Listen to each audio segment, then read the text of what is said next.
Erokamano Walter Nyambaka kuom leronwa jogo mabende koro sani dhi riwore kod oganda jo Kenya manyo tich. Okang' mane jatend piny Kenya William Ruto kawo mar weyo oko piny owacho mar Kenya Kwanza en okang' mabende ne osekawo e kinde ma okalo gi jatend piny mar Kenya mar adek Mwai Kibaki e kinde telo mare kaka yor keto lai makare e tayo piny owacho.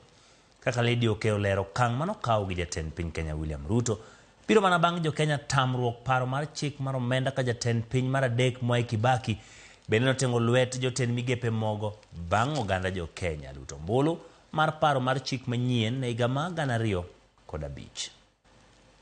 Bang' oganda jo Kenya medo yiene kendo jokon bedo maliet na sirikand Kenya Kwanza, jatend piny Kenya William Ruto tengo lwet jotend migepe mapacho kamogo kendo weyo apise gonono. Okang' makama biro bang' oganda jo Kenya ahinya to rawere matindo choko lwasi mar siasa e pacho ka gikwedo paro mar chik mar omenda ma 2024 kendo bang'e dhi mbele gi bago ng'anyo makwedo tend William Ruto kabogo teri dala kata mana bang' Ruto wito kucha paro makamano.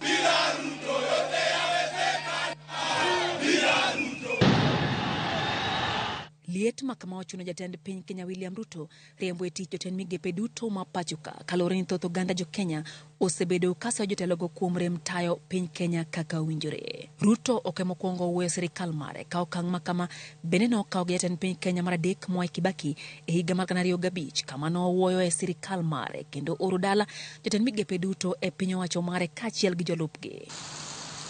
Accordingly, in accordance with the powers conferred upon me under the Constitution of Kenya, I have directed that the offices of all ministers and all assistant ministers become vacant. Consequently, the occupants of the said offices cease to hold their respective offices with the immediate effect.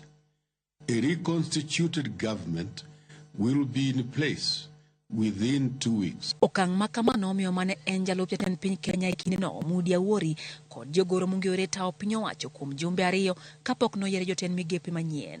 Oganda jo Kenya koro rito jatend piny Kenya William Ruto marango ni obiro kawo thuolo marom nade mar keto jotelo manyien e kombe makamago. Lydia Okeo, Ramogi TV, Nairobi.